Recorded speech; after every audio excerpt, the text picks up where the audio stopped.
Hello সবাইকে, আশা করি সবাই ভালো আছেন। আলহামদুলিল্লাহ আমিও ভালো আছি। আজকে আমি আপনাদের সাথে শেয়ার করব একটা স্পেশাল রেসিপি, যেটা হচ্ছে টাকি মাছ দিয়ে টাকি মাছের ভর্তা রেসিপি। আসলে অনেকেই অনেকভাবে টাকি মাছ ভর্তা খেয়েছেন, বাট আজকের রেসিপিটা একদম ভিন্ন একটা রেসিপি, একটা স্পেশাল রেসিপি। আপনারা অবশ্যই বাসায় ট্রাই করে দেখতে পারেন। আসলে মাছ ভর্তার অথেন্টিক যে রেসিপিটা সেটা আজকে আমি আপনাদের সাথে শেয়ার করার ট্রাই করব। দেখেন, এটা তো অবশ্যই সরিষার তেলে করতে হবে। সরিষার তেলটাকে কোনোভাবেই স্কিপ করা যাবে না। যার জন্য দেখেন আমি প্যানে সরিষার তেল নিয়ে নিয়েছি, আর হচ্ছে মাছগুলোকে সুন্দর করে ওয়াশ করে নিয়েছিলাম। ওয়াশ করে দেন হচ্ছে নুন অ্যান্ড হচ্ছে হলুদ মাখিয়ে নিয়েছিলাম। নুনটা একদম অল্প পরিমাণে দিয়েছি, আপনারা চাইলে নুনটা স্কিপ করতে পারেন, কোনো সমস্যা নেই। অ্যান্ড মাছটাকে আমি উল্টে পাল্টে ভেজে নিচ্ছিলাম। খুব বেশি ভাজা যাবে না, একদম হালকা করে, জাস্ট মাছটা শুধু কুক হওয়া পর্যন্ত, যতটুকু পর্যন্ত না কুক হবে ততক্ষণ পর্যন্ত আর কি ভেজে নিতে হবে। অ্যান্ড দেখেন আমি উল্টে পাল্টে নিচ্ছিলাম মাছটাকে, আর চেক করতেছিলাম কতটুকু কুক হয়েছে। জাস্ট কুক হওয়ার সাথে সাথে আমি নামিয়ে ফেলবো, কারণ বেশি ড্রাই হয়ে গেলে এটা আসলে ভর্তার টেস্ট থাকবে না। উপর দিয়ে বেশি ড্রাই হয়ে গেলে আসলে এটা খেতে ভালো লাগবে না। আমি বারবার উল্টে পাল্টে নিচ্ছিলাম যাতে ফুল পাঁচটায় আসলে ভালোভাবে কুক হয়।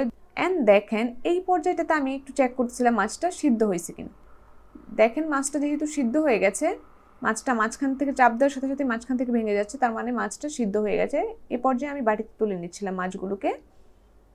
অ্যান্ড অবশ্যই তো পেঁয়াজ আর রসুন লাগবেই। টাকি মাছ ভর্তা অবশ্যই একটু বেশি পরিমাণে রসুন প্রয়োজন, পেঁয়াজ প্রয়োজন। দেখেন আমি রসুনটাকে আগে ভাজি করব, পেঁয়াজটা খুব বেশি ভাজি করব না, পেঁয়াজটা জাস্ট সফট হয়ে আসা পর্যন্ত ভাজি করব। যার জন্য রসুনটা একটু ভালো করে ভাজি করব, যাতে রসুনটা একটু গলে গলে যায় আর কি। অ্যান্ড দেখেন রসুনটা মোটামুটি কালার চলে আসছে গায়ে, মোটামুটি কুক হয়ে গেছে। এ পর্যায়ে আমি পেঁয়াজগুলোকে দিয়ে দিব। আমি মোটামুটি এখানে 5-6টা মিডিয়াম সাইজের পেঁয়াজ নিয়েছিলাম, নিয়ে কুচিয়ে নিয়েছিলাম। জাস্ট পেঁয়াজটা সফট হয়ে আসা পর্যন্ত ভেজে নিব। অ্যান্ড এর মধ্যে কিন্তু আপনার রসুনটা আরেকটু ভালোভাবে কুক হয়ে যাবে। অ্যান্ড দেখেন আমার কিন্তু মোটামুটি পেঁয়াজটা ভাজা হয়ে গেছে, দেখেন সফট হয়ে গেছে। ওই দিক দিয়ে কিন্তু রসুনটাও মোটামুটি হয়ে গেছে। অ্যান্ড দেখেন এটা অলমোস্ট হয়ে গেছে, আমি বাটিতে তুলে নিয়েছিলাম। আর ওপাশ দিয়ে আমি কি করেছিলাম, টাকি মাছটাকে বেছে নিয়েছিলাম, কাটাগুলোকে বেছে একদম পেস্ট করে নিয়েছিলাম হাত দিয়েই টাকি মাছটাকে। অ্যান্ড এটাকে আমি ভেজে নিব। আমি এখন এটাকে একটু ভেজে নিব ভালো করে। একদম বেশি শক্ত করা যাবে না বা বেশি ড্রাই করা যাবে না। আপনি দেখেন আমি কতটুকু ড্রাই করেছি। এটা কিন্তু করার পরে আরও সফট হবে, যখন ভর্তা করবো সেক্ষেত্রে আরও সফট হবে। বেশি ড্রাই করলে দেখা যাবে কি সেটা সফট হবে না। আর দেখেন আমি শুকনো মরিচ নিয়েছিলাম। অনেকে কাঁচামরিচ দিয়েও করে, কাঁচামরিচ দিয়েও খেতে ভালোই লাগে, বাট আমি শুকনো মরিচ দিয়ে একটু বেশি পছন্দ করি। আমার হাজব্যান্ড আবার কাঁচামরিচ দিয়ে পছন্দ করে। অ্যান্ড লবণ নিয়েছিলাম যতটুকু প্রয়োজন। লবণ দিয়ে ভালো করে মেখে নিচ্ছিলাম ডোলে ডোলে একদম।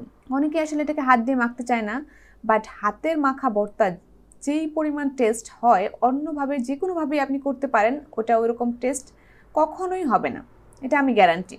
হাতের মধ্যে মনে হয় একটা টেস্ট আছে, আমার কাছে মনে হয় হাত দিয়ে মাখানো ভর্তার ওটার টেস্টই অন্যরকম হয়, জাস্ট অসাধারণ টেস্ট হয়।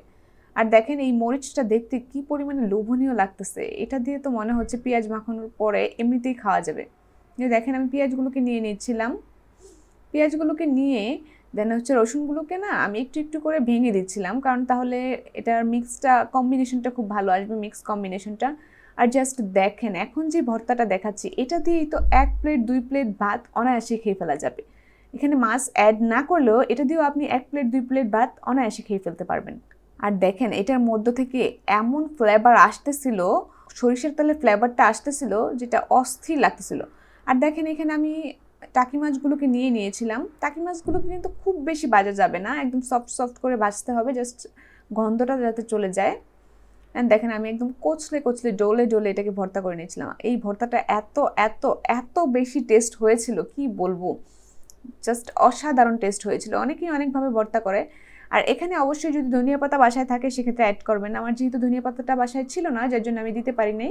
ধনিয়া পাতা দিলে এটা আরও বেশি টেস্ট হয়। আর দেখেন ওখানে আমি একটু মাছ খাচ্ছিলাম, মাছটা অনেক অনেক বেশি টেস্ট হয়েছিল।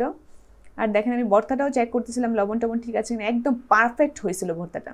আপনারা এরকম করে বাসায় ট্রাই করে দেখবেন, অসম্ভব মজার একটা রেসিপি। আজকে এই পর্যন্তই, দেখা হবে নেক্সট অন্য কোনো একটা টিউটোরিয়ালে। আসসালামু আলাইকুম।